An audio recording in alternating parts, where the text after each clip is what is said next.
Hey, yo. What's going on, Full Hill Podcast? This is Donkeytron, your host, and thanks a lot for joining me. I'm joined today by my guest host, or my co-host, the co-founder of the Full Hill Podcast, Jesus Monsoon Mendez. Yeah, there's a monsoon a-coming. There's a monsoon a-coming. Thanks a lot for joining me once again. I've been meaning to do one of these. I just haven't. So we are going to review STARRCADE 97. Yep. But we'll get to that in a little bit. There's a couple of things I wanted to touch on in the world of wrestling. Oh, we could burp on here? We could fart, but then the mics will smell like farts. Yeah. So I'd rather not. Okay. I learned that lesson from not myself doing it. So Brian Callen's talked about it. Like farting into the... Yeah, they're like, I don't do it anymore because then you go, Bert Kreischer said that too, because then you go talk into it and then it kind of smells like fart. That's disgusting. Yeah, so I just rather not do it. And then I got to get up and stuff. Right. Yeah, I think farts are hilarious, but Hey, you know what? I don't care. Was it the Booger? What was the guy's name? You remember that guy? The garbage guy that would come out with like silver? It wasn't the garbage guy. Oh, Bastion Booger? Yeah, was it Basham? Bastion Booger? Yeah. I remember him. He was just a disgusting guy that make people smell his armpits and shit. Yeah, that guy, he's gross. Wasn't he? He was a jobber though.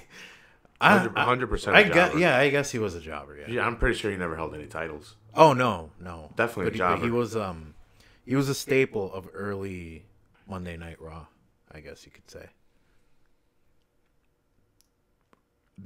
Yeah, I remember him. I don't know why.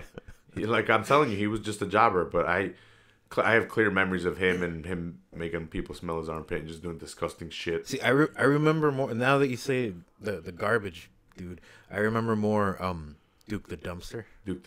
I remember him more. He might have been a little bit before. He was around the same time. Same time? Yeah. Maybe that's why I kind of have them mixed up a little bit. Yeah, and he would come out with like coveralls and a trash. I remember. Like a trash can. Yeah. He's feuding with Triple H. Okay. Yeah. His theme song was a truck backing up. Who's your That's all it was? Yeah. Well, who's his better, his or Braun's? I do enjoy that about Braun's theme song. It's just him screaming. Yeah, and like drums dun, dun, dun, dun, dun, in the back and him just yelling. It's kind of bland. It was better than what they gave Tall Dude. Oh, Big Cass? Yeah, whatever they gave Big Cass was really generic and really horrible. Didn't they give him like two different theme songs and they were both almost I think the they same? altered the first one. Or you might be right. And I just hope when they debut him again from his injury, they know what to do with him, because I know they think they have a lot of potential. I'm not doubting them, but I don't know if they know what to do with it. No, I don't think they know what they're doing with anyone on there. You might be right, because there's a lot. They're losing me, bro. You were telling me, and I was telling you to shut up so we can talk about it on here. Because I'm like, save it for the podcast, bro. That's why I wanted to start it. You're like, I'm in no rush. I'm like, I want to talk wrestling when you're here. We can hang out. I'm angry. We can hang out after, brother. We gotta talk some wrestling, do some business, brother. I'm heartbroken. I really am. This is real talk right now. I'm heartbroken that they're losing me. I'm still watching, but to tell you the truth, there's nothing I'm taking away from it. Like, it's just bland, and I'm not really... At this point, it's background noise for me. Yeah, it really is. And remember, not this week. I was going to this week, and then I didn't. But last week, I know for sure, I texted you, I'm tapping out on this. Yeah, very early. Very early, and the last two have been like that. And I don't know if it was the whole mix-up from the Survivor Series thing and them trying to jump on old storylines, so it's kind of weird. Well, part of it is that it's that time of the year where it's the end of the year and they're just kind of chugging along. But I don't remember it being this bad. I don't remember that end of the year lull being like this fucking bad, where everything is just dragging and they're having a really hard time keeping my attention. Yeah, I think they're trying to push a lot of potential young talent, and they're just not developing them as fast as they would like to. I don't know. No, I think they just don't know where to start. Like Jason Jordan. Okay, let me give you an example. I don't know if you heard about this, but they were in India over the weekend. Yeah. And they had Triple H facing Jinder Mahal. Mm-hmm. Don't you think Jinder Mahal should have won? Yeah. But Triple H won. Mm-hmm. Now, you're trying to build this pay-per-view Clash of Champions, and on the card is AJ Styles and Jinder Mahal. And I would think that if you want to sell this, you're going to have the former champion beat Triple H and then go on to face AJ Styles. We were just watching a video that said losing matters. Like wins and losses wins and losses matters. Yeah. And this is a loss that mattered. This, oh, yeah. I know Jinder Mahal is technically Canadian, but his family and his lineage comes from India. Well, the whole idea of putting the title on him in the first place was to get into that India market and push him as the Indian champion. So it's his territory, right? Yeah. How are you going to have Triple H come in there and beat him?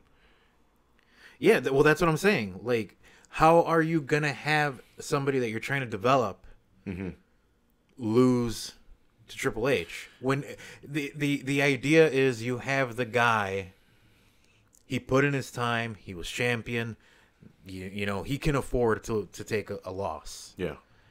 And it's okay because it's not going to hurt him in any way, and it helps build the guy that you're losing to.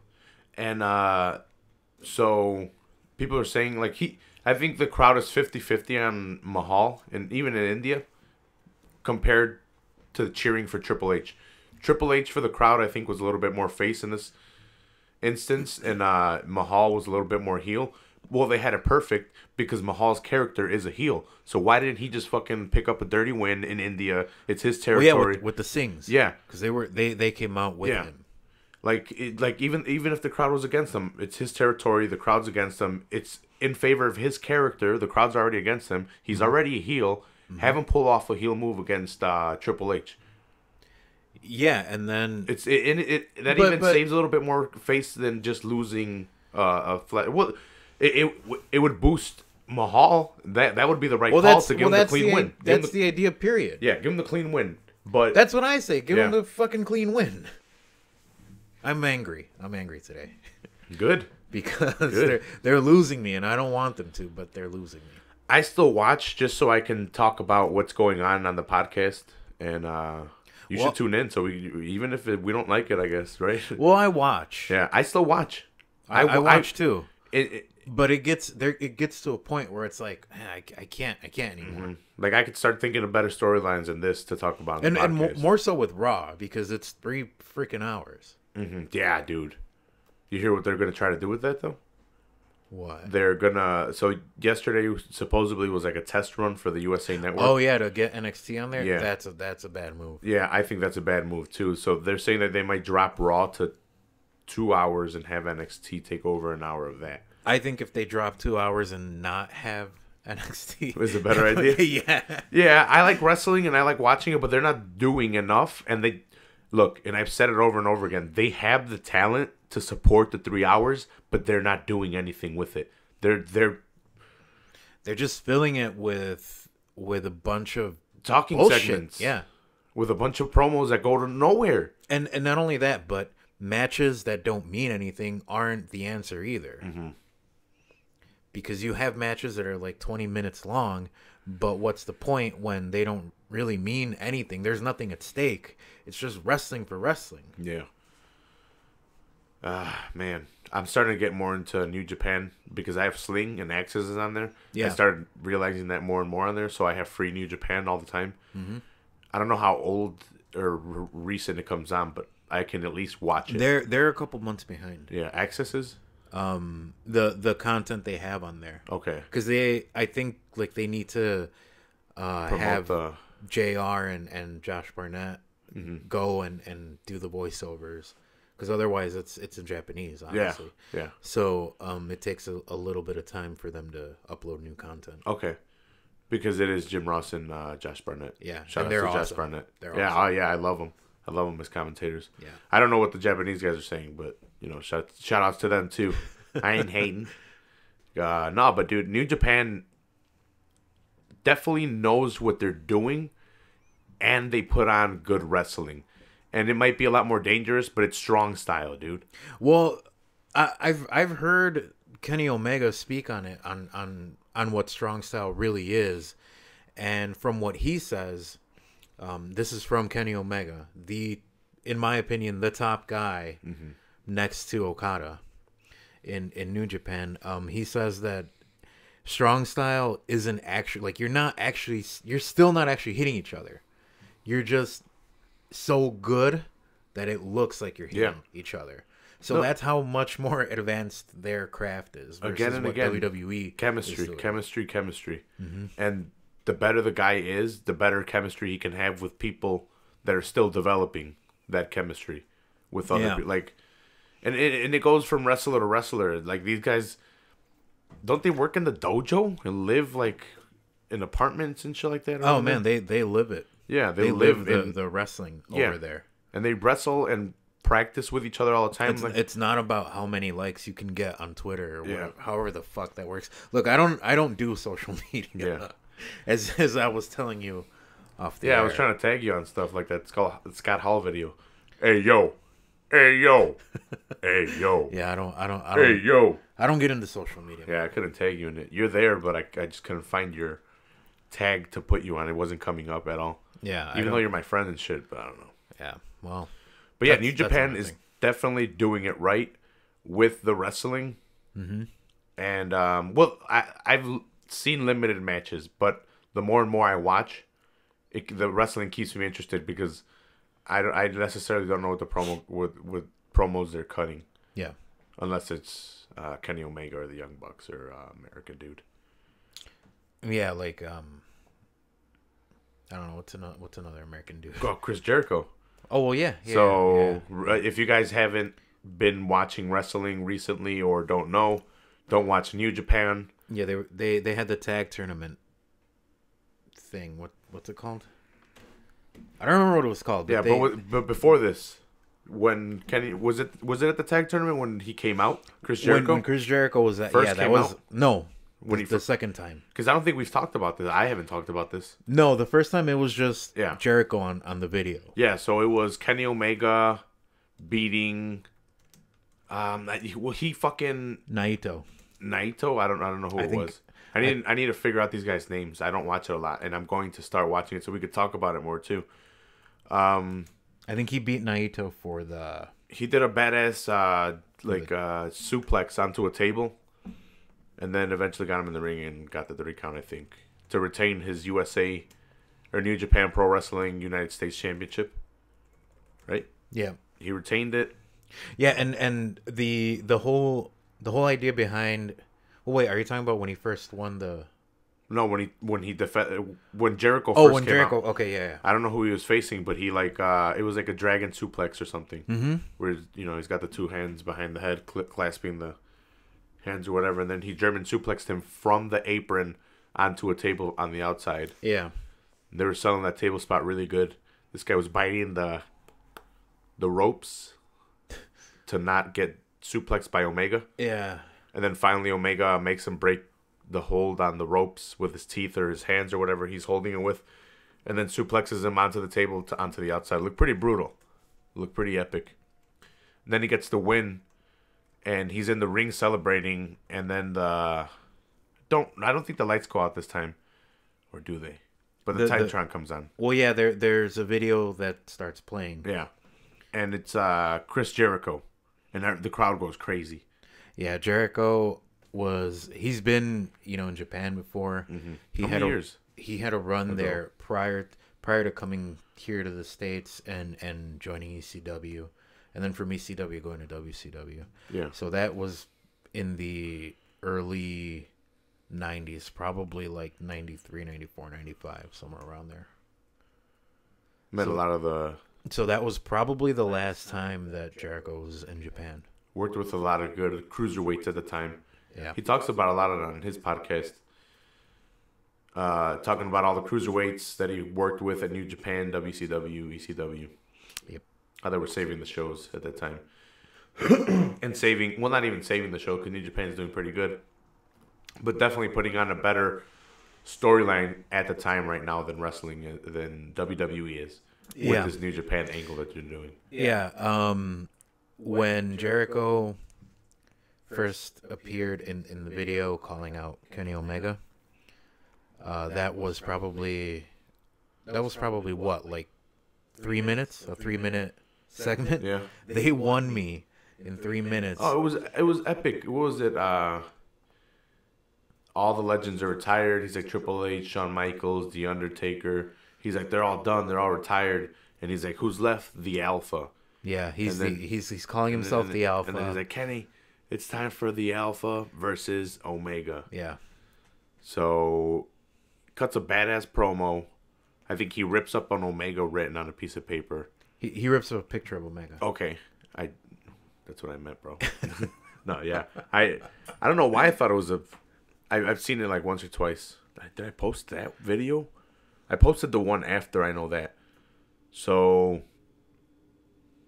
that's the end of that chapter, right? Well, yeah, that was it. Yeah. As far as the match went, he challenges him at Wrestle Kingdom. He challenged him for Wrestle Kingdom, and that was it. Yeah. And then this past like Tuesday, I think, at the tag, what are they called, the tag league, the tag league finals. Omega defended the belt, the U.S. title, and he wins the match, hits the one-winged angel, and then Chris Jericho comes out in another video, cuts another promo. The lights come back on, and Jericho's standing behind Kenny Omega and just beats the crowd fuck erupts, dude. They were yeah, crazy. Yeah. Jericho's in Japan. Yep, for the first time in probably almost, if not 20 years. Yeah, and hits him with the belt, takes him out real quick, and yeah, there's blood. Yeah, a lot of blood on Kenny. And the thing about blood in New Japan, it doesn't happen often. It's blading. Did he blade? No, no. I think for this, yes, he did. But blading is discouraged. When there's blood, it's because it really happens. Okay. For the most part. And, at least in New Japan. Well, he hit him with the belt, and it looked like Kenny was going for something like a little. He was about to make a comeback. Kenny, and then yeah, Jericho kicks. He was still going on the attack, and then the Young Bucks come out with he hit the what did he hit though, the Coda Breaker. Yeah, the Coda Breaker. Yep. It was at a weird angle, wasn't it? Yeah, Omega kind of took it kind of weird. Yeah. Maybe it looked like it had the same impact on him, like when he landed it. It just looked like it was off on a weird angle. And then Ring of Honor commentator Don Callis. He used to be the Jackal, by the way, from the Truth Commission. Okay.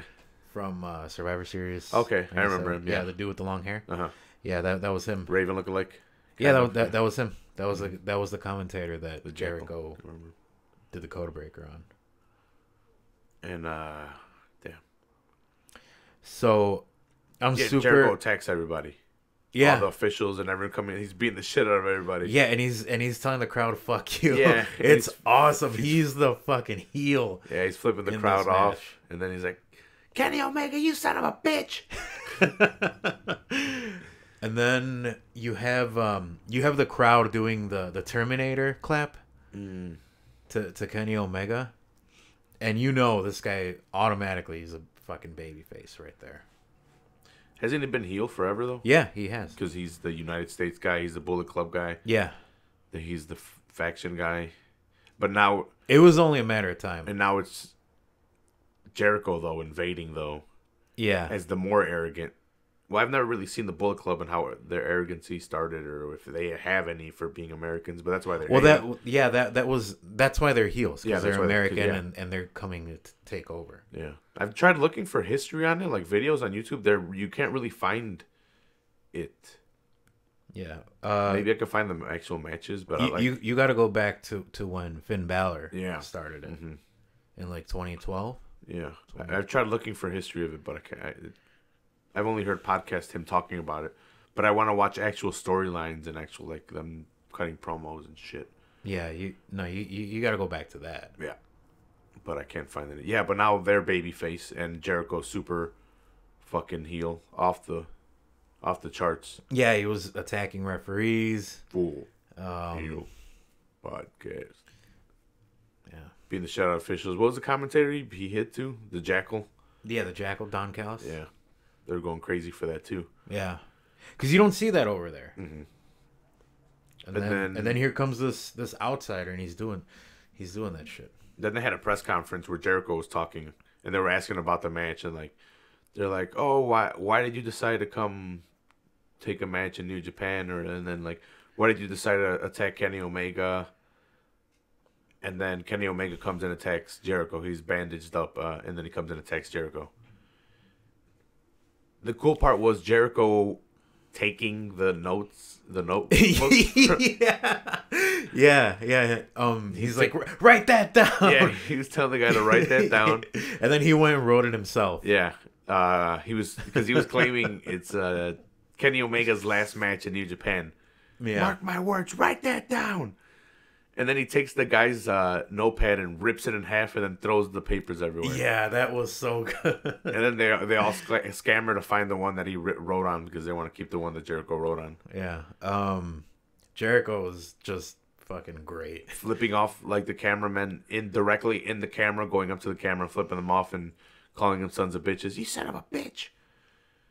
I cannot wait for this match. Yeah, they sold me 100%. It's gonna be so fucking awesome. And it's total dream match. I wonder what's gonna be the main event. I hope it's still Okada versus. I don't know who. Fuck. Who did we say? Here, let me pull up the card. Pull that shit up, Jamie. Yeah, pull that shit up, Jamie. Let me pull up the Wrestle Kingdom 12 card. Okada versus Kenny Omega at Wrestle Kingdom 11 was, I don't know, well, the last Wrestle Kingdom. Yeah, that 11 was one of the craziest matches I've seen in a long time. Epic fucking match. Did that win 5-star match of the year? It should have. It was the first and only 6-star match ever. Yeah, according to Dave Meltzer. Yeah. For the IWGP Championship, it will be Okada and Naito. Okay. And then they have Omega versus Jericho, 60 minutes IWGP US heavyweight title match. This is straight from NewJapan.com. New Japan Pro and NJPW1972.com. I think that's their official. And you wait Jericho wins? Site. Probably not.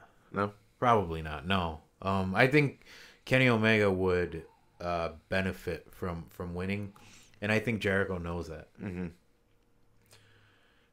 Does this bring Kenny Omega to WWE eventually? You know what? If I was Kenny Omega, I would probably never leave New Japan. Mm-hmm.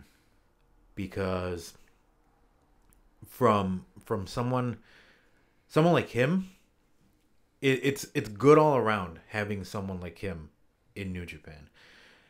It's good for New Japan because they're trying to branch out and be a more global, have more of a global presence. So it's good to have an English-speaking guy who, and he's eventually going to be an IWGP champion. But it's good to have an English-speaking guy to help you reach that global audience. And this is from the company's perspective. And it doesn't hurt to do everything in your power to keep him there, because if he's a lifelong talent, like if he ends his career in New Japan, you can say, hey, look, here is a lifelong guy who stayed with us his entire career. And he speaks Japanese perfectly. Yeah, that's from how long he's been there. Yeah. But if you have like a guy like him that's been there his whole career, you can say that's appealing to other talent. You can say, look how good he did. Come be a part of us. Yeah, to be honest, I don't think they'll use him right in WWE. They'll use him right in NXT, but that's because they don't have the monsters there. I don't think that he should go to NXT. Yeah, it doesn't. Like if he would go to NXT, they would eventually throw him up to the main roster, and eventually get lost. And he would get lost. Yeah. Just like a reason why I kind of am mad as well. Like you were saying, you're pissed because WWE doesn't know what they're doing. These guys that have left New Japan and have done it big in NXT get shot up to the main roster, and now they're nowhere. Like Finn Balor, I know he's the first Universal Champion, but he got hurt, and now it's on Brock. And even Strowman can't beat Brock. And I'm sorry, but Finn is not a believable guy to defeat the monster or the beast, Brock Lesnar or Braun Strowman, for that matter. In my opinion, I can see where you're coming from. Yeah, look at Shinsuke Nakamura. What they've done with him, they've limited his ring skill set. They've dumbed him down a lot, even from NXT. I think they gave him a little bit more freedom in NXT that they're giving him now. But maybe I think his English might be hindering him from winning the championship. I don't. Well, that's what I was gonna say. That's the problem. They want him to cut promos, and I don't think he should. I don't think he really cut that many promos in NXT. Mm-hmm. And yet he still was more over in NXT than on the main roster. Yeah. You can say so much by not saying anything. I like him on SmackDown, but again, they've limited his skill set. This is why AJ makes sense as champion on SmackDown. I can see him beating a Jinder Mahal. I can see him. Well, they've had good matches, him and Shinsuke. Yeah. In New Japan. Yeah. Kevin Owens versus AJ makes sense. Sami Zayn, even if you want to throw him into the title picture, it makes sense because they're sized guys. They're the same size guys. They're the same size. If you throw Finn over to SmackDown, now it makes sense that you can put the strap on him. Mm-hmm. The Universal title, if you like the size guys so much, big guys, put them on Raw, keep them on Raw, and use the stupid Universal title or whatever you want to call it. And then put your main event guys that aren't fucking huge dudes that can wrestle and are super main draws on SmackDown so they can have title opportunities as well, and not just mid-card titles, because they've degraded the mid-card title to where it doesn't mean anything anymore. It's not even a stepping stone into the World Heavyweight Championship. It's just there. It's a holding place for the mid-card. Yeah, pretty much. First of all, I think Braun should be the guy who beats Brock. But they ruined that. They shot him up there as fast as they wanted, and then they're like, Well, no, that wasn't just them, though. That was also him. Like, he did a pretty good job at getting himself over. No, but I mean, like, the losing the match. Like, they threw him up. Well, like, yeah, you're right. He did get his way up there, but then they just made him lose to Brock. Like nothing in that match that they had at. You know what, man? That match meant so little that I forgot about it, and just now. Do you remember? Now I do. Brock, yeah, for the title. Yeah, but they made him lose. But if you remember, I did say that he should have won, mm-hmm. and I still stand by that. He should have won. I guess what I'm saying is he should be champion right now. Yeah, he should be, in my opinion. But he couldn't even beat Brock. Like, what's the point of having Brock if he's got limited dates? He doesn't appear on any of the, like, he only appears for the big four. Like, why are you advertising a champion like that? Yeah, I don't know, because it's the Universal title. Bro. That's one. He's defending it over all around the galaxy. The universe. But the problem of having your champion like that is that's one less thing that you can have in a match that's at stake. Mm-hmm. Whereas you could, if Braun was champion, you can have him facing and going through pretty much everyone on the main roster, and then you can bring in Brock again and say, hey, It's these two fucking big, massive guys. I don't know what they're gonna do. Well, I think they're doing a triple threat match for Royal Rumble. Well, yeah, Kane, because Braun, and Kane is Brock. just there to take a pinfall. Yeah, he's there to take the pinfall. And then he's gonna go be mayor of whatever the fuck. Yeah, they pushed him heavy since his time back, since he got back to wrestling. They jobbed Finn Balor Yeah. out to him pretty bad. Yeah. Yeah. I'm telling you, if Kane's beating Finn Balor on Raw, you just throw him to SmackDown. It's gonna be another shakeup. Yeah. And if you're doing it by brand, I don't like that so much. I think there needs to be something to differentiate the brands. That's another thing that I don't like. Like, it all looks the same. It's basically the same set. Do something different. You want the fist on SmackDown again? That was different. As I wasn't a real big fan of it, but it was different. You know it was. Yeah, it was different. And you could tell the fucking difference.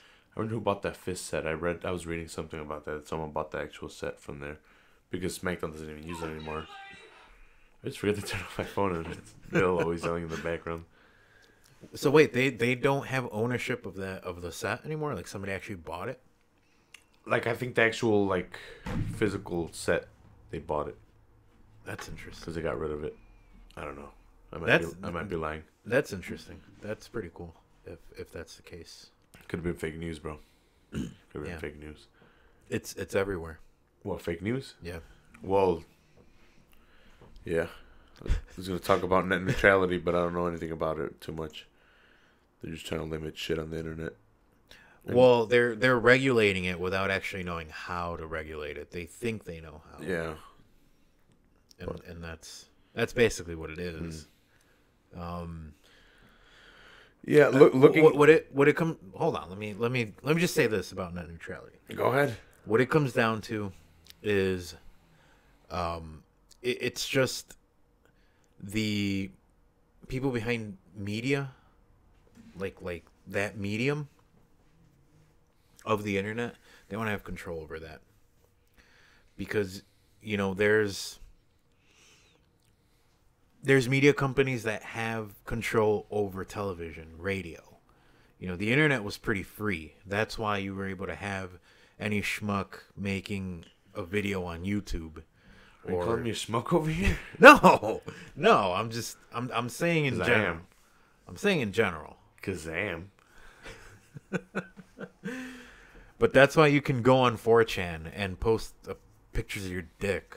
I haven't done that yet. Or whatever the fuck. Yeah. You can post your favorite hentai on there, whatever the fuck. Because there's nobody's. No rules. Yeah. No rules, bro. Yeah, but now. No rules, brother. But now, if your ISP decides, well, we can't technically ban you from going on 4chan, but we can slow down your connection from going to 4chan. So you're just gonna get pissed off eventually when you can't get to fucking random on 4chan in a click, and it takes like 2 minutes to get there, as opposed to almost instantly. So that's what it is. It's a ploy for control. The FCC was just a means to an end. Do you think it passes the courts? I heard it's going to the courts now. I heard they passed the vote, but now they're going to take it to like... Oh, they passed the vote, and the rules are going to... Like, the net neutrality rules are going to be repealed. So it's going to be regulated. But, I don't know. I think for as long as we have this administration, it's gonna be a thing. Start limiting people's porn, they're gonna start getting pissed. I've always said if you take away America's porn, you got a problem on your hands. You're not wrong. You're not wrong. Back to wrestling. Yeah. There was nothing really to take away, like we were saying, to take away from these Raws, except the past couple of weeks we've had call-ups since what was the last big pay-per-view? Survivor Series. Yes, Survivor Series has been. I don't know if we talked about it. No, I don't think we talked about wrestling since then. No, I don't think you've been here since then. We did the Montreal Screwjob episode. Yeah. But that's all we talked about. Yeah, we didn't talk about. So they brought. Well, Paige is back, and she brought up Mandy Rose, or I don't know her first name, something Rose. And I think it's Mandy Rose. I think it might be Mandy Rose and Sarah Logan. She brought him up from NXT, and they formed a faction called Absolution. Or yeah. All right. I think Paige could have done better coming back by herself, and those two girls could have just been called up by themselves, and it would have been a lot better than this faction thing they're doing. As opposed to what they're doing on SmackDown, they have the other girls faction that got called up from NXT, and I agree with that one. I like that one. Sarah Logan might be with Ruby Riott, though. Mm-hmm. No. Who is it? Fuck, I got them mixed up. That one I'm not too sure. It's Liv Morgan, Ruby Riott, and Sarah Logan. The other girl is the MMA girl that's on the Raw team. Sarah DeVille. Oh, yeah. I forget her name. But she's like an MMA thing. I don't know. I don't know what her name is. I'm trying to look it up. Yeah, but she has like an MMA gimmick. She's the one that's with Paige. It's Sonya Deville. Sonya Deville. So Sonya Deville, Paige, and Mandy Rose are the faction on Raw. They attack Asuka because Asuka is undefeated by her. She's beating everybody. No one can take her out. Like I said, and they should keep it that way. They had the number one contendership match for Kane and this guy and Braun Strowman, but they got a double count out, so that's why I think they're doing a triple threat. Yeah, at the Royal Rumble. Yeah. I'm not that excited. Like I said, there's no good storylines going into Royal Rumble. I'm excited for the Royal Rumble itself, but that's about it. Is that all they're banking on, though? Fucking Jews. Or jerks. Sorry. I don't hate Jews. God damn. All right, then. You know what I meant. I didn't mean Jewish people. I just meant they were holding back. Well, this is unfortunately, this is the time we live in where we don't have the right to say. We got to be politically correct, man. I don't got to do anything. That's not neutrality. Is that what this is going to start happening? I don't think so. Yeah. No, I don't think so. Yeah, no, that's the world we live in. You say anything and you're condemned. Mm-hmm. You can't explain yourself. That's it. Mm-hmm. You know what I meant. But I don't hate Jewish people. But I'm glad you were the one who said it and not me. Why? Because I'm not going to be condemned. I didn't say it. Condemned by who? I don't hate Jewish people. It's just this. I don't. Whatever. I'm not trying to. I don't have to defend myself. I don't think anybody is. I'm just putting you on the spot to be a dick. It's intent. I've always said it's intent. It's how you intend on using that word. I'm just putting you on the spot to be a dick. Yeah, doesn't matter. Doesn't matter, brother. I'm gonna ride away in that red and yellow Harley, brother. There's nothing you can do. You know, Hogan said some stuff he shouldn't have said. Oh yeah, but he was being racist as shit. Yeah. Like I meant. Well, he just figured like if Booker T can call me that word, then it's okay to use it. No, but he was being racist because I don't know why he was being racist, but he was. Well, I think he just thought it was cool because Booker T called. No way. He was banging his girlfriend at the time. He was banging his friend's wife, and he got caught on tape. But we got way off track. Yeah, we did. That's how bad Raw is, though. Like, there's nothing to talk about on Raw, or SmackDown, or we'll have Clash of Champions. But I think. Hey, you know what was the worst thing on Raw? What? When Jason Jordan and the segment with Jason Jordan and Kurt Angle. Can we stop those, dude? That storyline is horrible. And Jason Jordan says something about like he was being too intense. And he says, I wonder who I got that from. Oh, that was so fucking horrible. I think at that point, I was like, I'm tapping out on this. What else is on? That was pretty bad. Pretty bad. But I think we've held off long enough on these guys. Yeah, dude. It's been 40 minutes and we haven't talked any STARRCADE. No, I'd rather talk STARRCADE Yeah. So let's just move on. than any current WWE. Yeah. So first ever STARRCADE was 1983. Was put together by the NWA and Jim Crockett Promotions, Yep. which in 1988 went bankrupt and was sold to Ted Turner Ted Turner Broadcasting or something like that. Ted Turner's company, whatever his broadcasting was. Well, yeah, it was sold to TBS, I believe, but it was Yeah. still Jim Crockett Promotions.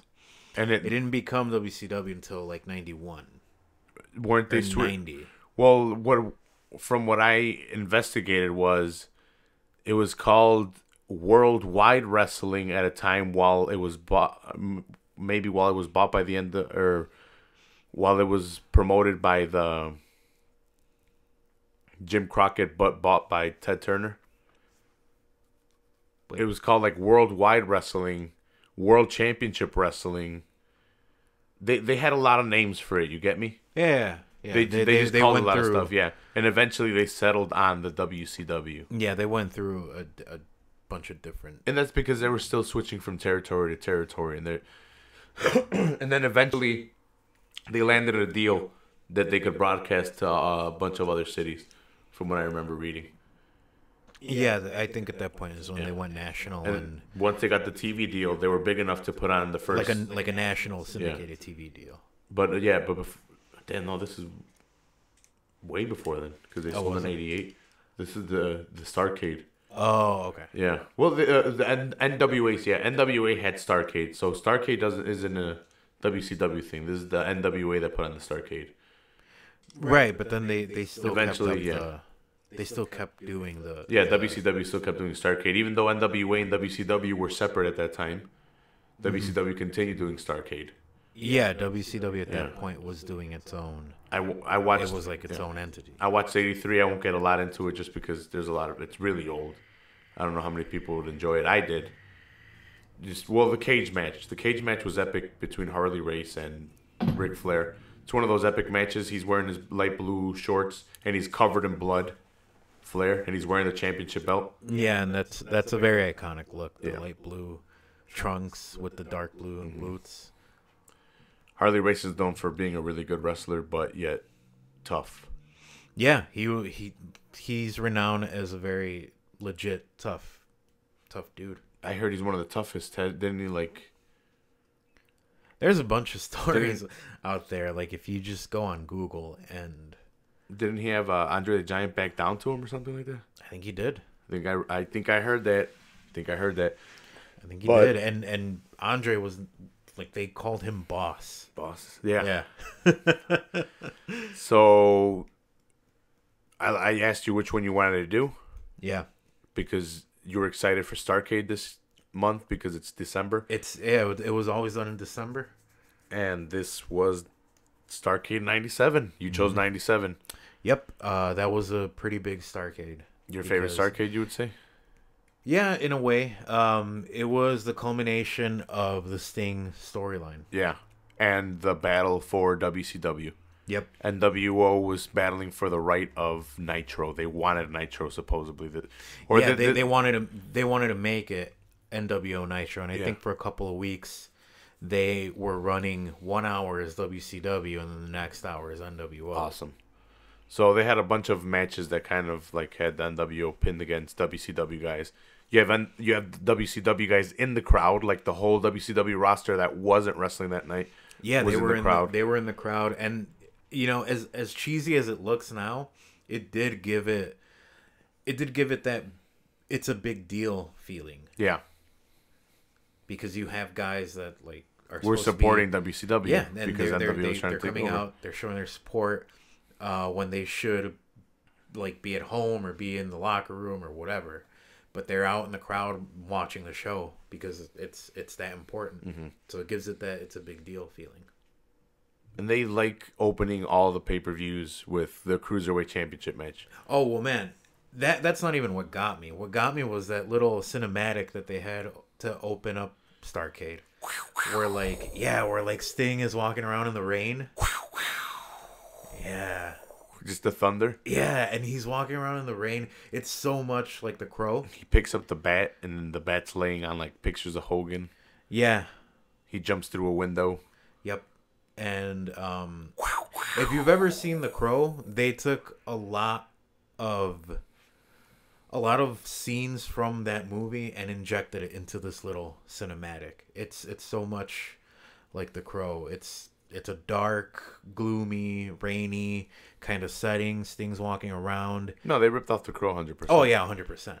Yeah, I don't blame them. To say that they took elements of it and injected it. That's just me being diplomatic. They totally ripped it off. Yep, the stinger, bro. Right down to the face paint. Yeah, brother. And there's this one part where Sting just like all you see is the silhouette of Sting standing up with the wind hitting his jacket, and it looks awesome. So that alone got me the cinematic. Nice little vignette. Yeah, I guess right before the to open the pay-per-view. Yep. And then you have Eddie versus the man of 1,000 holds, Dean Malenko. Yeah, watching this match made me wonder because you have the cap on the weight to qualify to be a cruiserweight. Mm-hmm. I don't remember if it was 220 or 230, but Dean Malenko had to be more than like 230. He was a little chubby. He was a fat dude. Like I don't know if it's because of his height and the way his muscle is distributed, but he just looked really heavy. Like I remember at one point in the match, Eddie actually struggled picking him up for a powerbomb. I don't know if you remember that, but that stands out to me because I saw that match twice, yesterday and then today again. Yeah, awesome match. That was a fucking awesome match. Eddie attacking the leg. Yep. So this guy won't land or lock in the Texas Cloverleaf. Yeah. All the way. I think at this point Eddie was really starting to shine through. Like you can already tell He's starting to develop his character a little bit more. Yeah. From the pay-per-views I've been watching, you could see it. He's becoming a little bit more heel. He's incorporating a lot more heel stuff into his wrestling, and maybe he's just amping it up more, and maybe the other ones were just a little bit more face. I think it's a lot of it is like he just took his own personality and injected it into his character, and it's really starting to show. You're really starting to see the Eddie that you'd eventually see in WWE. They were interviewing him, I think, and he was really into it. Yeah, later on in the show. Yeah, they were interviewing him for the online for WCW online. Yeah, something like Chicas or something like that. I don't know what he was really saying, but they were interviewing him after the match, and he was all dressed with like botas and everything. He had boots on. Yeah, and his mullet was in full glory. Yep, his mullet was in full blast. Yeah, but no, this match was fucking awesome. You had Eddie flying around. He was still pretty mobile at this point because I remember when he was in WWE later on, he was having a lot of trouble moving around. Super top heavy. At this point, no. No, well, he was in WWE. He was jacked in WWE, but at this point, he's still light enough to where he can fly. He's doing a lot of high flying moves here. I like the chemistry again that these guys have. Just the chain wrestling. Yeah. Because Dean Malenko being able to chain wrestle with Eddie Guerrero's luchador style, which also incorporates a lot of chain wrestling and holds, really works well together. And it makes it look very fluid and very beautiful, the wrestling. Yeah, and for lack of other words. Credit to Dean Malenko, too, because he's very sound technically when it comes to technical wrestling. He's very sound. Yeah, and what I'm talking about is like maybe a kick into a reversal into a hold by the other guy, and then the other guy reverses the other hold, flips around real quick, and then the other guy finally slams him. He finally gets the upper hand, and it's the story within the match. Yeah, it's the story within the story. Like this is my fucking section right here, and like they're battling to get better positioning, better fucking holds, and then boom, this guy gets it. Yeah, And then, boom, they started over again real quick. Then the other guy gets the upper hand, and then fucking Eddie Guerrero, thump to the eyes, motherfucker. Yeah, like, I think there was a spot that, like, it was so good, even if it was botched, but there was a spot where from the top turnbuckle, I think he was trying to do like a suplex or something, but Eddie just kind of kicks, or no, Dean kind of kicks off Eddie, and they both land on their knees. On I remember that. the mat. And I don't know if it was botched, but it looked really good if it was botched. I think, the commentators kind of mentioned it too. Like, oh yeah, they said he tried to go for a gut buster. Yeah, and then they're like, well, Dean Malenko tried to go for this, and he would try to go for that, and none of them got the best of it. So I think it might have been a little bit of a botch. Yeah, but even if it was, it still looked really good. Yeah, it looked natural. Yeah, and comparing this to another match later on in the card that I'll talk about, Benoit versus Saturn, you can tell the chemistry issues with them compared to the good chemistry these guys have. There's a lot of stuff that Saturn and Benoit fuck up on. Yeah, like, it's definitely not this fluid as these two guys. It doesn't flow as nicely. Well, Eddie's a fucking... Well, these both guys are second generation... I don't know about Eddie. He's like probably like a third or something. I don't know how long his family's been wrestling, but I know Dean Malenko's like a second generation wrestler. So these both guys are really good, and they've studied wrestling. They were both wrestlers that went into professional wrestling, and then incorporate different styles into their thing, and then they can chain wrestle really well. Which is what I would like in the video games, the reversing my cousin, and then he would reverse me, and then I would reverse his reversal, which is missing from these new WWE games, I would say. Reversing the reversal. Oh, yeah. Reversing the reversal. Yeah, there's not a lot of that. And I know there has to be an end to all means and shit to, like, the reversing the reversal. Oh, yeah. But, like, they don't even have one in here. Like, they might, I don't know. I haven't played it enough. But I remember, I think it might have been in, I forget which one, Mayhem? No Mercy. No Mercy? Where they started incorporating that, where you can reverse the reversal? Yep. And it started being the chain style wrestling. You would chain it into this. You would chain it into that. Reverse your guy. Reverse the luchador style. Reverse the Hurricanrana into something else. Yeah. But they don't incorporate that into these games. You can reverse it once and you'll get a power bomb into something. And then the guy has no... Like, if you reverse his move, that's it. There's no other opportunity for the guy to recover. Mm-hmm. Yeah, but Eddie Guerrero defends this Cruiserweight Championship. I don't know how much storyline there was going into this. It was just Dean Malenko trying to defend it for a third time. I'm not sure. Or trying to gain it for a third time. I think this is a culmination. They're going back and forth. What I remember is Dean Malenko coming out, like, I think it was on a Nitro or a Saturday night, a WCW Saturday night. Dean Malenko coming out in like a luchador costume, and he attacks Eddie, and then he takes the mask off, and it's Dean Malenko. Okay. And Dean Malenko at that point had been away, like, on an injury or something like that, and that was his big return. And then from there, it led to this match. A 15-minute match. Gave him a nice little chunk of time. Yeah, and I don't blame them. You know, it's they got into this habit of starting the show off with the cruiserweights because they know that's one of the things the crowd paid to see. Because we're also at this point we're also going to see that kind of action. So the next match was supposed to be Kevin Nash versus the Giant. I don't know if you have any backstory behind this. I didn't look into this, but Scott Hall just got his ass beat by the Giant. Yeah, and then I have no idea why this match didn't happen. I have no idea what the story is. I don't know. Did you think Nash just didn't want to lose or something? I don't think he had booking control at that time anyway. No, he didn't. He didn't have creative control at that time anyway. No. So I don't know what would have happened with that. Maybe he was legit injured. Tore his quad like he did later on or something. Yeah, I don't actually know what happened there, but so that match didn't happen. Yeah, Scott Hall comes out with the fake tag team belts. Yeah, so what's the story behind that? Juice?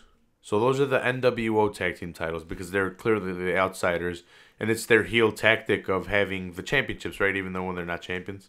I guess. But yeah, because I noticed that in the next, it's literally the next match, or yeah, it's literally the next match where the Steiners come out and they're the actual champions. Yeah, they actually have the WCW. And they have the titles, the belts.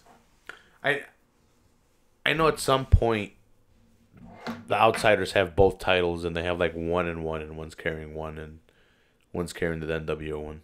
Yeah. That's later on though. Because this is 16 or 18 months after the NWO was formed, I think. Right around there. It was like a year and a half after. Yeah, it was definitely a year and a half. After from May of 96 to December of 97. So Hogan had been champion for a long time because he was NWO. Mm-hmm. Yeah. I don't know where I was going with that, Juice Roberts.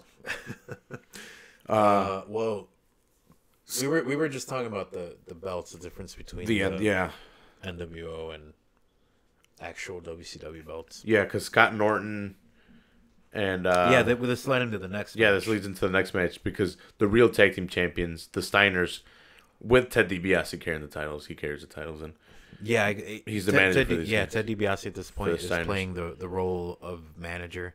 This is prior to him joining the NWO, and then shortly thereafter, Question: Scott Steiner would join. Steiner's the greatest tag team of all time, wrestling wise and championships accumulated. Oh man, and longevity. You got to take that into account as well. Even though the thing is they split up in '98. Yeah, but they were around for a long time before that. Yeah. They were around in WWF, ECW, WCW, NWA. So like they've been around for a while. I gotta say, I gotta give it to Dudley's. Nah. Hardys. No, Legion of Doom. Legion of Doom. Yeah, the Road Warriors. I gotta give it to them. Ooh, what a rush! I gotta give it to them. Okay. At least in my opinion. Wrestling. Who was Steiner's have better wrestling? Sure. Technique. Yeah. They're pretty well trained. Maybe I'm just a in terms of drawing ability, suplex ability. Like I like the suplexes they fucking have. Sure, yeah. They put on good matches. Yeah. But I heard there were dicks though in the back. Yeah, that's what I heard too. Yeah, but I heard like if you stood up to Scott, he would just back down. Like he was a bitch if you stood up to him. Like I've heard instances of wrestlers standing up to him like "fuck you, bitch," and like he just like walks away, turns around. But him and his brother would kick your ass. Probably. Yeah. But I wouldn't fuck with him. Yeah, it's a 6-man tag match. Steiners and Big Boss Man. What's his name? Ray Trailer. What? So what's his? That's his real name. So is this before his run in the WWE, or is this an in between run? This is in between. He leaves the WWF. He was boss man in WWF. Yeah. He then came into WCW in like in '95 as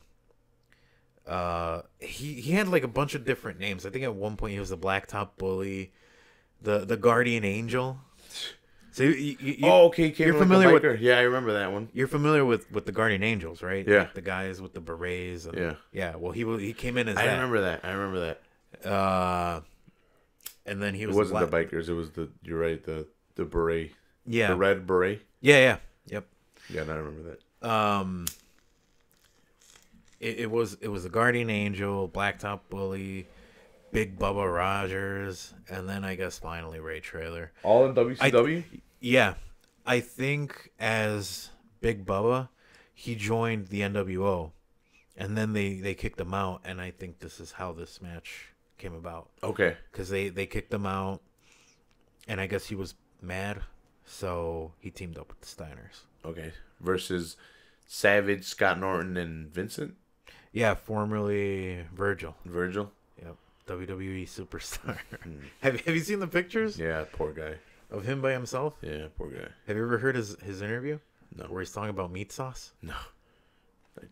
I don't want to. Hold on. I need to take over. I need to find this quote of his. All right. I don't know why. But because it's funny. Poor dude's stands are always empty. Yeah, I mean that's the joke. That's the meme that like he's WWE superstar, and he's always claiming that he main evented like 7 WrestleManias or something. I don't remember a lot about this match. I just remember the Steiners suplexing these guys around the ring a bunch. The Steiners and the Big Boss Man owning the ring for a little bit, all of them on the inside. Scott riding his brother like a dog. Yeah, and man, those guys were jacked as fuck. Yeah, dude, the Steiners were Especially huge as Scott. fuck. Like I always thought Scott was the bigger one, but then here Rick looks fucking huge, and then Not anymore, but he was at that point. He was really fucking huge. And then you have Ray Traylor looking like a boss man. You have him looking all kind of fat, out of shape. Yeah. Hey, so here's the quote. This is from Virgil. He says, "I've had sex with every month of the Playboy calendar. I party with 7 women at a time at Olive Garden. I love meat sauce. I was born ready, son. This is me, and that is me, and they both are me. I'm a fun-loving guy who's made it to the top, just trying to make the rain cold and the sun bold." What? What is he smoking? Meat sauce, apparently. I guess. But so the NWO picks up a win because it's the NWO. I don't know why I thought the Steiners with Big Boss Man would have won, but nope. Scott Norton, Vincent, and Randy Savage pick it up. Yeah, because there's some kind of confusion in the ring or something. Like all 6 guys are in at once, and it just so happens that they pick up the win somehow in all the confusion. I think I don't remember who gets pinned, but 2 of the guys are outside. One of the Steiners, and I think it's the Big Boss Man. Yeah, and I think like Scott Norton is keeping out the guy outside. No, it's Vincent because Scott Norton well, you might be right, but Scott Norton picks up the dude on his shoulders and back body drops. Yeah, and then he goes to stop these dudes from coming in, or he goes to fuck them up, while Savage hits the elbow drop from the top rope and gets the 3 count. Yeah, I remember that now. Epic ass 3 count. Epic ass elbow. Yeah, I like the ending. I remember a spot where Macho Man goes to the top rope and does his signature axe handle from the top rope. Except he doesn't do it to the outside. He does it on the inside. I don't remember against who. Yeah, like I said, the NWO wins. I thought these guys would have won. And then third match of the night, we have Goldberg versus Steve McMichael. Yeah. What's up with Steve McMichael? He was a football player? What? What? He's part of the Super Bowl Bears. What year was that? I didn't know that. The 80. Why was he wrestling? Because he probably couldn't play football anymore. What year did the Bears? God damn it! I can't believe I don't know this. 88. Are you sure? 85. I think it might be 85.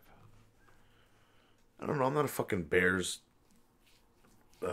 historian, bro. Super Bowl shuffle. I don't. Yeah. It was 85. It was 85. He was part of the 85 Bears, bro. Okay, but he sucked. That's the gimmick. That's why he came out with the Bears Letterman. He did it in this one, did he? Yeah, he had the black Letterman jacket that said Bears on it. Okay, he had like 67 on his Bears, like 69 on his pants or shorts. I think that was his number. Probably. But I guess I just didn't get it.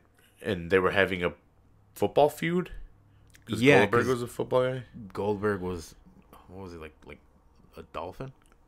No, he was Atlanta Falcon. Oh, yeah. He was part of the Atlanta Falcons. But Goldberg and this guy did not put on a good match. It starts on the outside. Yeah, Goldberg chases him down. He goes out there right away. Sets up a table after they get started because he throws them in. Yeah. How new is Goldberg? How green is him? Oh man, both of these guys. How green is he? They're both really green. They're both really green, and you can tell. That's why I'm asking because I don't know whose fault it was, and I'm blaming Goldberg. But you know what? I don't know who to blame because they're both very reckless. Mm-hmm. I don't think Goldberg ever got that polished. I mean, I guess Dude, the spear he hit this guy with was nasty. Yeah, because he probably didn't know how to give it, uh, and Mongo probably didn't know how to take it. And then he like the pin was like he was like laying like the same like parallel to him, but on top of him. Like he wasn't even like across him. He wasn't even like pinning his shoulders down. He was just like laying on top of him. Yeah, and then for some reason they decided to throw a table spot. Yeah, what was going on? Why was the table I like have no legal? idea. And how come nobody got to squat? Yeah, how come Goldberg won? Like he threw him through the table, like he bumped him off the apron, and then like I said, he hits a really really awkward spear after he throws him back in the ring, and then hits the jackhammer and wins.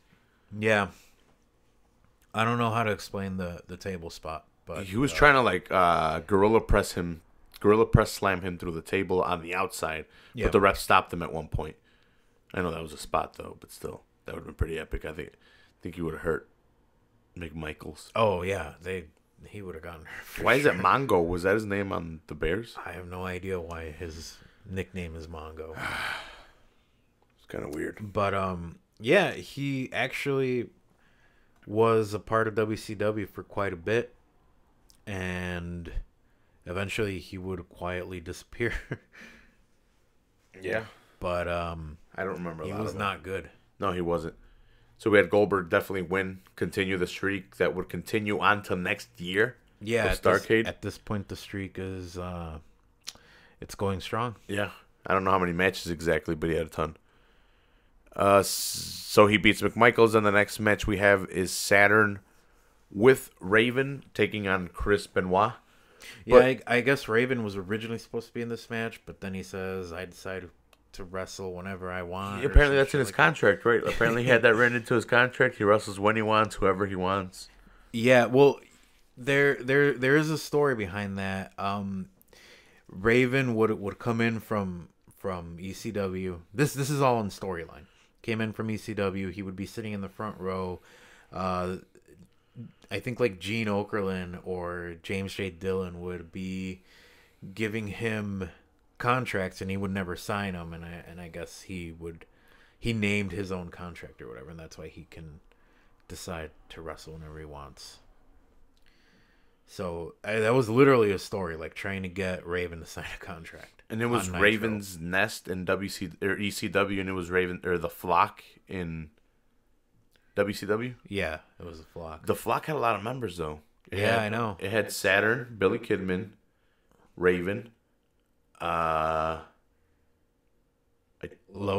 the dude with the sign. Yeah, he would come out with signs all the time. And this one, it was Kings of Saturn. No, Rings of Saturn, because it was. Was it? It looked like a K. I don't know. You might be right, but I think it was the Rings of Saturn. It looked like a K. Because he locked in the Rings of Saturn. Yeah. But there's a lot of other guys. This guy's nephew. Van Hammer. This guy's nephew. Yeah, there's a Van Hammer guy in there. This guy's nephew is in there. Hogan's nephew. Horace. Horace is in there. Yeah, he's in there for a little bit. Reese. Yep. There's a lot of dudes in the Flock.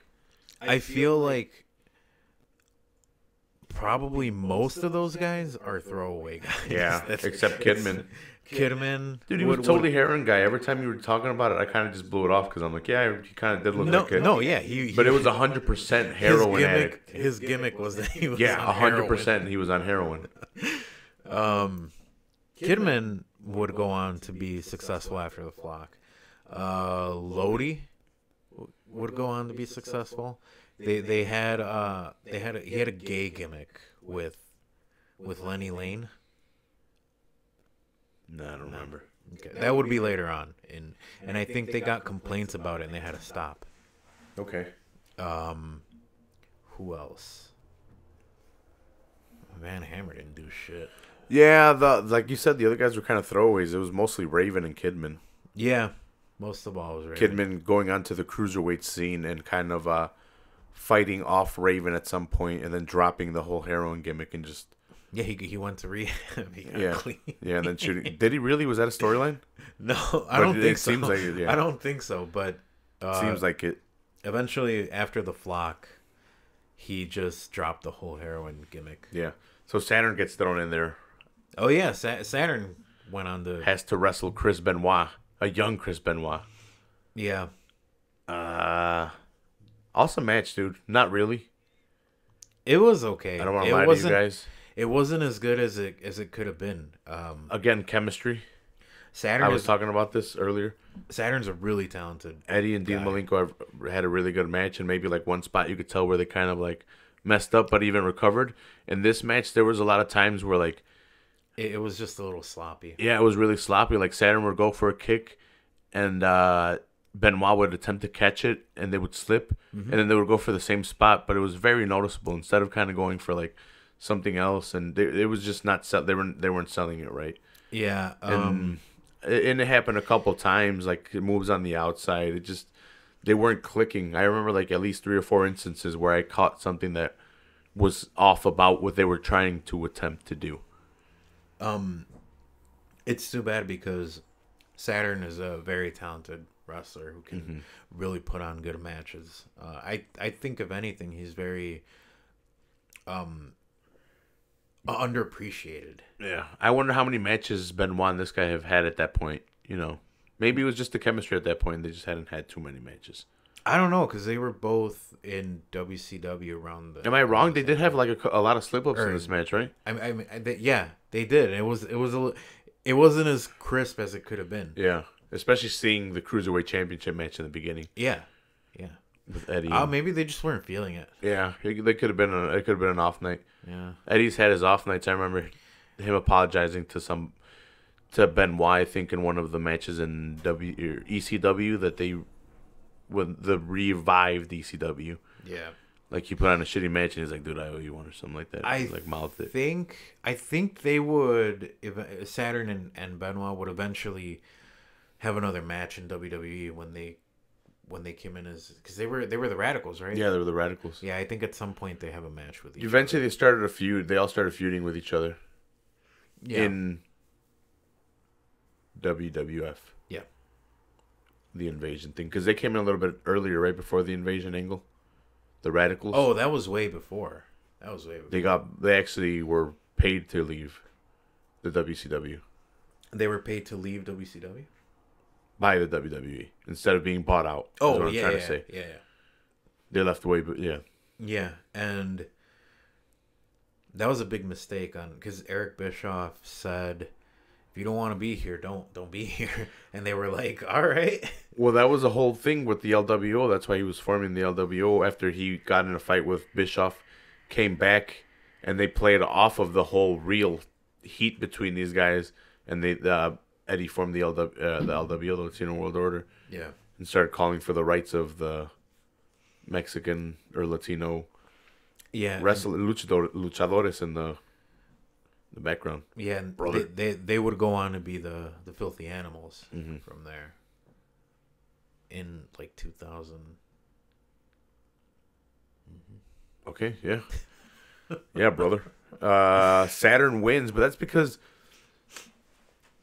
So I guess under the contract it was a no DQ match, but the whole flock was out there. It's Raven's rules. Yeah, it's Raven's rules. So the whole flock just beats the shit out of Benoit whenever he's almost gonna win, and then eventually they just beat the shit out of him. All of them gang up on him.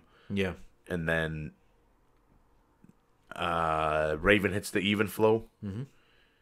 Saturn locks in the rings of Saturn just for good measure to get the win, and the ref calls for the bell. Saturn picks up the win. He was going super bald at this point. Saturn? Yeah. No, I think he just had a really shitty haircut. No, he was going bald. As a guy, he has the same male pattern baldness as me. It was like this. It was okay. It was a shitty haircut plus male pattern baldness. What he did was he just cut the sides and left the top. Yeah. But the thing is, you could see the horseshoe coming in. Yeah. I mean, good on him when he finally just shaved it all off. It looked way better anyway. He had to. Yeah. I guess this would eventually lead to Chris Benoit versus Raven at some point. Yeah, they were trying to cultivate that. Well, at STARRCADE it would have made sense, so that whole kind of... Raven's rules kind of sucked at this point because it's a STARRCADE. Like, this is their WrestleMania. This is WCW's WrestleMania. They should have been the best matches. And I'm not saying... I mean, this was a throwaway match anyway. Yeah, it was. Just like Goldberg and Steve McMichael. There wasn't really anything at stake. It was more of a of a grudge thing. To be honest, the only one that has had any like weight was the first one, even though they were all good matches. Well, no, even the second one had a little bit of Well, that would yeah for the night the 6-man. It's NWO versus WCW. Yeah, that had some kind of stake to it because Mm-hmm. it was you had one organization going against the other one. Buff and Lex was the next match. Kind of a throwaway for me. Yeah, me too. A long throwaway. I kind of tuned out for this match. What was the beef behind this? Because Buff is the stuff and Lex is the total package. Yeah, I guess That was their feud. The only things that I took away from this match were that I liked that little jacket thing Buff came out with. Oh yeah. I thought, man, that actually looks really. Was this after his hat? No, this is before. I saw it and I'm like, oh man, that looks really, really professional. That looks like an actual full outfit for Buff Bagwell. I'm like, good on him. Good on WCW. Good on WCW's seamstresses and whatnot. And then the other thing that I thought was Lex Luger is past his prime. He's like a really nice car that doesn't run well. I get you. He was past his prime, and he never really got a shot with Hogan being in the driver's seat his whole career. Yeah. Hogan stifled a lot of people from having the title. Oh yeah, yeah. It's Hulkamania. Yeah, brother. Riding that red and yellow Harley. Buff Bagwell beats him, but with the help of Scott Norton, I think it was. I don't know. One of the NWO guys came in while the ref was knocked out. Yeah. Or distracted. He was definitely knocked out because it took way too long. And he hit him with Buff's collar thing. He hit Lex in the back of the head. Yeah. And then put Buff on top of Lex. And then he smacked around the referee and woke him up. Yeah, he was knocked out. He smacked around the referee, woke him up, and he counted 3, and Buff wins. Yeah, I kind of tuned out for this.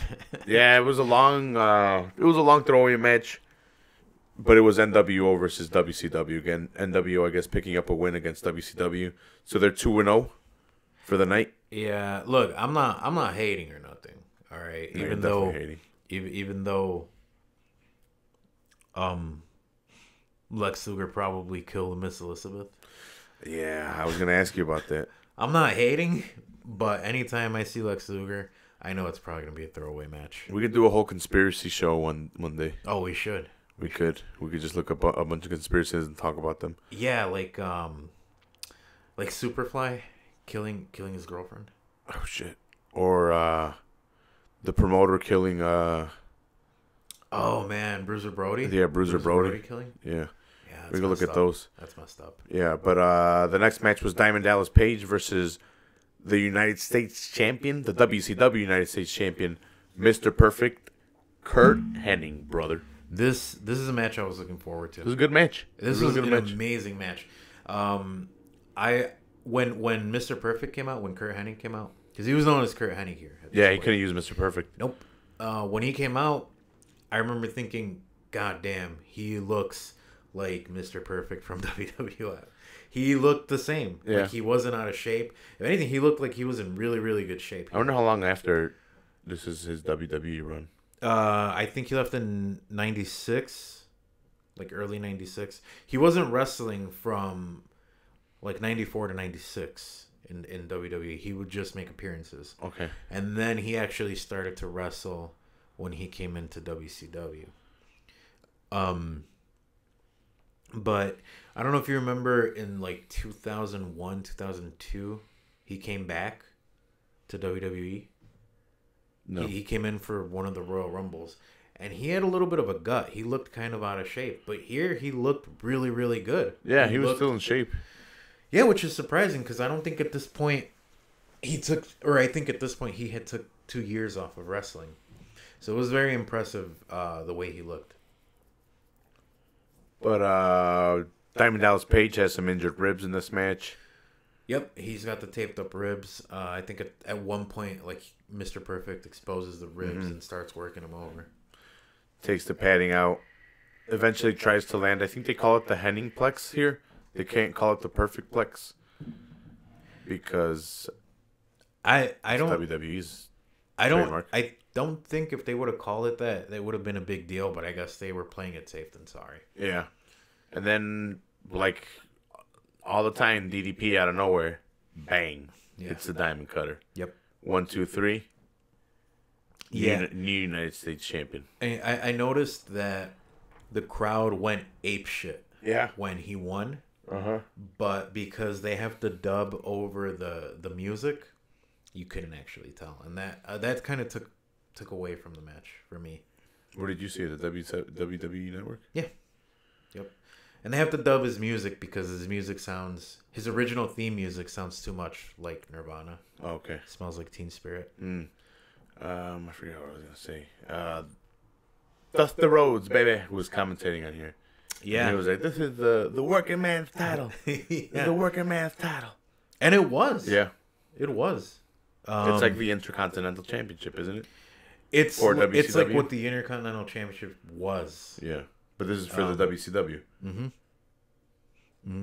And he goes in. DDP goes into the crowd, and Dusty Rhodes even mentions how like that's it. How his father was a plumber. And how he hit him with a bicycle. He hit him with a bicycle. No, he says how like it's fitting because he's the people's champion. Yeah. Crowd did go crazy. Yeah. Next match was Larry Zbyszko versus Eric Bischoff for the rights. This was pretty much for the right of the Nitro. Yeah, so like I don't know like why Larry Zbyszko was defending WCW. Well, because he's that's his The legend. He's a legend, and it's WCW, and he wants to keep his job. Bischoff comes out dressed up in karate gear, which you could pick him in WCW versus NWO World Tour. You could pick him, and he would throw kicks like this. Yeah. I guess he was taking karate at some mall. And for this angle? No, like I think he legit was taking karate. No, because he can throw Yeah, he can. He can throw a decent. He's decent at it. His technique was good for the kicks. I don't know if it wouldn't work against MMA, modern day MMA. It's not mixed martial arts. It's a single taekwondo, I think, is what he was doing. Or point karate. Eric Bischoff should have been wearing a shirt here because he looked way too thin. Did you ever hear the story about him? They were doing WCW and WWE were doing two shows like down the road from each other. And Bischoff called out Vince McMahon. And he wanted to meet him in the ring and have an actual match. And like seeing him with his shirt off, I think Vince would have fucking beat his ass. Vince was fucking juicing. He still is, I'm sure. Oh yeah, he's probably on TRT, if anything. But there's really nothing to talk about this match. Larry Zbyszko beats the shit out of Eric Bischoff. Okay, one of the things that piqued my curiosity here. Oh, was Brett? Well, not just Brett. I'm talking about the spot where Hall puts the he puts a piece of steel into Eric Bischoff's boot, and it's not actually a boot. It's like a thing that Like shin guards. Yeah, exactly. A lot less noticeable, or a lot more noticeable than what they use today. Mm-hmm. A lot more today blends in with the boots. This was kind of under his gi, but yet the shoe part was shiny as fuck. Yeah, and I've seen those. I've seen those used. I guess it's something that they use like in karate specifically. I have shin guards. Like that? Not shiny as shit and covers my whole foot. Yeah. Well, I think this is more specifically for use in karate. Yeah, no, mine are for like shin. Because I have seen it shin guards using it in karate. For Muay Thai. But Scott Hall puts like what's supposed to be a piece of steel inside of the shin guard, and then Bischoff kicks Zbyszko, and the piece goes flying out. And I wonder, like, was that supposed to happen? Or, because I think it was good. Mm-hmm. I think that was good. It was so good because it's what made Brett notice, hey, you're using a foreign object here. So I think it was good. So I wonder if it was supposed to happen or if that, like, it flying out happened by accident. But either way, if it happened by accident, it was perfect. Eric Bischoff loses. WCW keeps Nitro. Yep. What did you think of Larry Zbyszko? In terms of, And because have you ever seen his? I've never seen him wrestle. Okay. He put on a good match against someone that can't wrestle. Yeah. Like rubbing his face on the. He was telling a good story within the ring. He was just beating the shit out of this guy. When like when he could get his hands on him. Yeah, when he can get his hands on him because Eric was moving away and like Brett was stopping the action a bunch. This guy would land the kick and try to get away. When he finally got his hands on him, he would just like go crazy and beat the shit out of him, like rub his face into the mat. He was actually landing punches, like really hard punches on Bischoff. Yeah. What looked like hard punches. Yeah. Yeah. I don't think he was that old. I think he retired at pretty young. I think he had a career-ending injury. It seems like it because he didn't seem that old at that time. No, he was still in pretty good shape, considering. I would have liked to see in an alternate universe, a Bret Hart versus Larry Zbyszko match come out of this match. That would have been interesting to see. I never liked Larry Zbyszko because my first memories of him were him versus the Scott Hall feud. Yeah. That's when I remember Larry Zbyszko. Yeah. That's from the AWA, by the way. What? Scott Hall and Well, Larry Zbyszko. I remember encounters. their later feud in Yeah, WCW. in WCW. Yeah. Yeah. So they just revived it? Yeah. Of course, at the time when it happened, I didn't know that that's what it was from, and I didn't appreciate it. But now that I know, I didn't know either till now. Now that I know, it's pretty cool that they went back and Brought it back from AWA. yeah. I looked up ECW history and I watched the 2-hour documentary. I'm going to try to do a podcast with Jeff Shanahan. He likes ECW a lot, and I want to have him on. So I want to see if I can talk a bunch of ECW with him and do the ECW history there. Just go over a little bit of that. And then eventually I want to do AWA because Scott Hall was in the AWA for a while. Yeah. I need to do TNA eventually. That'll take longer. But I need to do WWF, a little bit of history on that, and then continue on with the history now, like a brief synopsis of like timeline of what's going on with the WWF from then to now, because it was CWC, and then it became WWWF, and then it became WWF, and then it became WWE. Mm-hmm. So I'm gonna do that one, and then whatever. Fucking TNA. I don't know too much about TNA, but I'm gonna look that up. There was a brief period from like 07 to 09, so like one good year where it's remotely good. And then the final match, the year and a half making of the match, Sting versus Hollywood Hulk Hogan. Yeah, this whole build-up was amazing. You had Sting being questioned throughout the build-up. Is he NWO? Is he WCW? Who's wearing black and white? It was very confusing. Yeah, I can see why it would be. So you have that, and then you have him. They want him to wrestle, and he doesn't want to. They offer him contracts to wrestle Macho Man. Because WCW doubted him, and the fans doubted him, and the commentators doubted him, what side he was on, right? Yeah. So he's like, you guys doubted me, you guys deal with this shit. Yeah, and this whole time, he wants Hogan. And then finally, they're asking him, Sting, who do you want as your opponent? And he doesn't say a single word. Someone in the crowd has a sign, Sting versus Hogan, and he takes the sign from the crowd, and he shows them like, hey, this is what I want. And in Hollywood. They make the match, and it's here. This is the match. Awesome match. Did you notice during Hogan's entrance, he has like some little interaction with the ref? No. Yeah, he has a little interaction with the ref, and that always got my attention. Yeah, to see if that was what changed the outcome of the, which a lot of people say.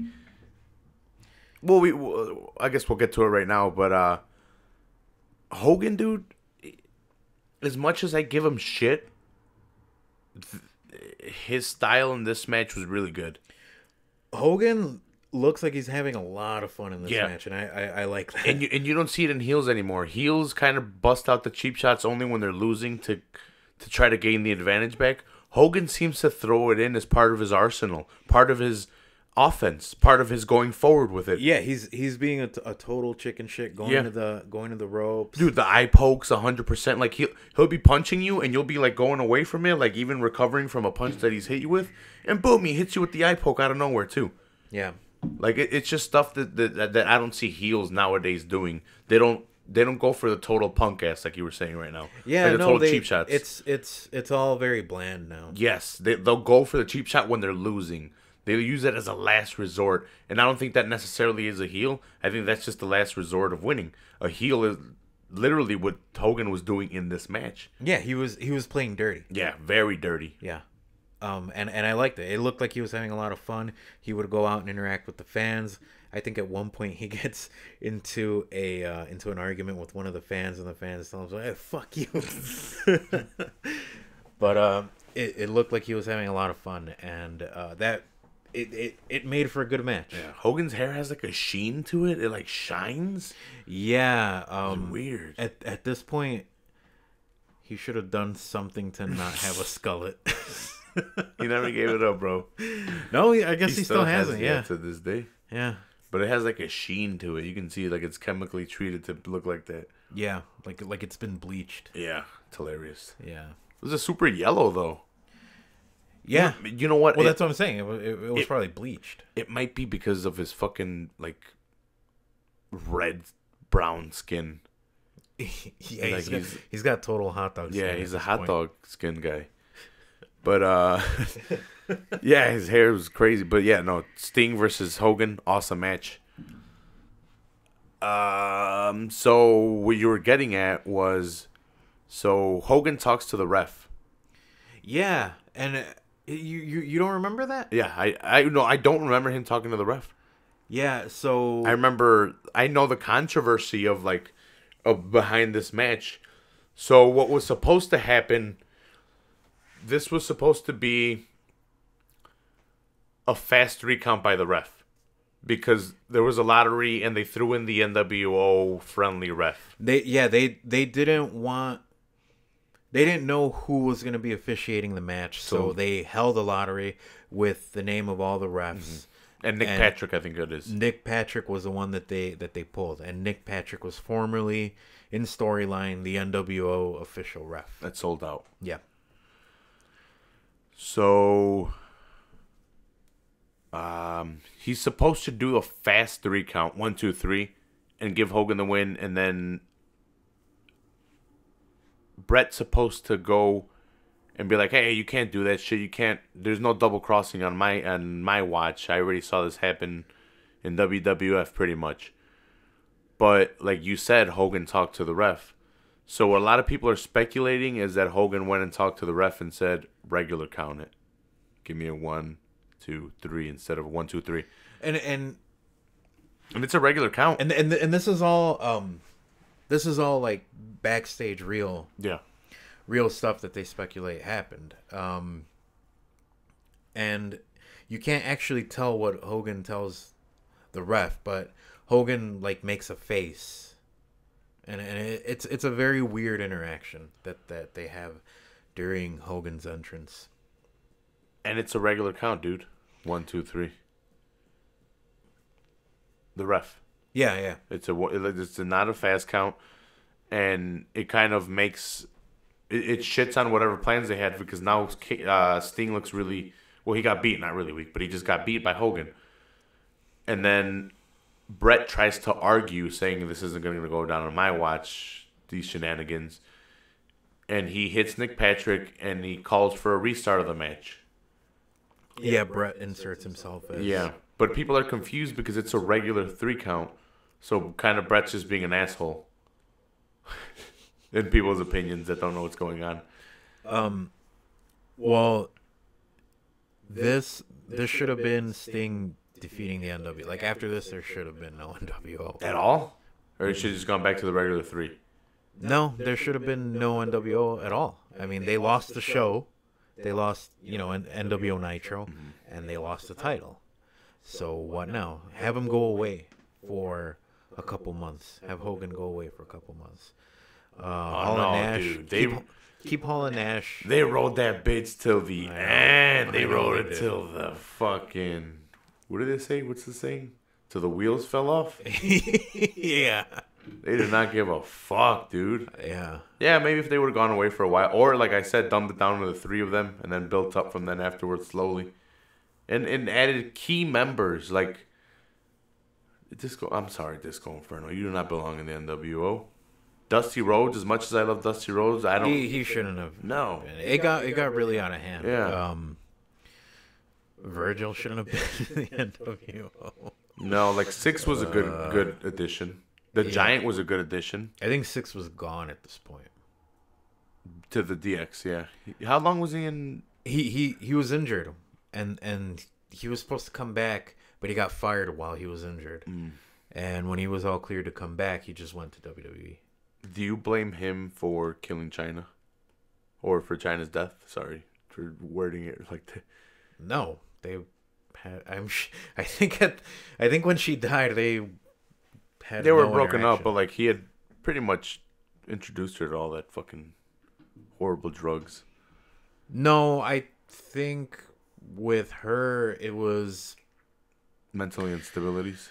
Yeah, that was a result of the way her run in WWE ended. Obviously, she had Triple H basically stolen from her. Where like he didn't want to formally do it. Where it was like, hey, I don't want to be with you anymore. Yeah, he just jumped on stuff. Yeah, I would have too, though. If I'm Triple H, yeah, I would have too. Hey, totally made the right call, 100%. Yeah, look where he's now. Exactly. He wasn't. Who knows what he'd be doing now? Yeah. If he would have stayed with China. Yeah. So what do you think happened here? As far as what? Well, the Sting Hogan match. Well, first of all, I think the wrong thing happened because I think the next night it was either the next night on Nitro or the following like Wednesday or Thursday on Thunder. Sting would take the title away from Sting, and it was vacant. And at Slamboree, they had a rematch I believe they had a rematch for the vacant title, and Hogan would go on and win it. Why'd they make it vacant? Because there was controversy surrounding the match at STARRCADE. Okay, because Nick Patrick counted at 3 and Brett restarted it. Yeah, and then Brett counted. He locked in the Scorpion Deathlock and then submitted Hogan. Yeah, yep. So obviously Brett is not a part of the the Washington Athletics team. He was earlier. Huh? He was earlier. Yeah, for that match. Yeah. He was not sanctioned for this match. Yeah. Therefore, he's not an official All right, calm referee. down, brother. All right, brother. He was not. Tell me, brother. He was not sanctioned by the Washington State Athletic Commission. Look, brother, it's Slamboree, brother. It's Slamboree. It all got rectified, brother. They gave my title, brother. To referee the match between Hogan and Sting, and therefore he could not make the proper call. So Sting wins. Sting wins, and he gets the whole treatment. Like, they have an epic ass moment in the ring. Yeah, he gets the whole treatment with all the wrestlers coming in. That's why it's so weird that like that whole ending happened like that, right? That Hogan won, and then they restarted the match, and then they gave it a Sting. Yeah. Was it all a ploy for Hogan to try not to look bad himself? Like, I don't want to look like I just lost. Like I just won. Like you just won clean. Backstage, I don't know. I don't know. I don't know what the harm would have been in having Hogan lose clean and having the NWO culminate that way. Like I said earlier, you could have had the three of them go away for a little while and then come back and try to take over again, only to get foiled. But yeah, I don't know. Hogan a month like a month and a half later, would be champion again. Hmm. And it kind of just shit on the year-long build of Sting being the Crow. That's what this match did. It was awesome to see all the WCW guys, though, in the ring with Sting and the championship and everyone celebrating. And yeah, all the guys that were in the crowd. Yeah, they all came out and celebrated. Yep. They all hopped in the ring. It was pretty epic. It was pretty awesome. STARRCADE 97. Sting. There were some filler matches I could have done without it. Like Sting screamed something at the camera something in Spanish. chicas. Yeah. What did he say? I don't know. I was going to ask you, what the fuck did he I say? don't know what he said. Yeah, He said something about chicas. I'm guessing it's because the luchadors were there. I don't know. I don't know. There was a lot of luchadors like right next to him when it was weird that he had gone like a year and a half without speaking, and then the first thing he says is something totally unintelligible in Spanish. Yeah. That was STARRCADE 97. Yep. Thanks a lot for coming, Hoju. Hey, man. Gotta wrap it up. My pleasure. Gotta wrap it up, B. Yeah. Wrap that shit up. Yeah, wrap that shit up, B. This is a long one, but it's a good one. Again, thanks a lot for joining me. Everyone listening. Jesus, thanks a lot for joining me in studio. Hey, man, anytime. I didn't mention it was the holidays. Happy holidays. I have my tree in the back. Merry Christmas to everybody. Happy holidays. Happy Hanukkah. I think it was yesterday or Tuesday. I have no idea. I don't know. I don't know. Even though I kind of said something about Jews earlier. I don't hate Jewish people. I love the Jews. I mean, I love everyone. Yeah, I love everyone but I hate too. people. Yeah. Again, thanks a lot for joining me. Subscribe on iTunes, YouTube, anywhere you listen to me. Leave a review. Leave a 5-star review. Drop some comments. Leave some love. And that's all I got. You got anything, Hoju? Any last words? We should do a Royal Rumble. Royal Rumble? Yeah, that's next month.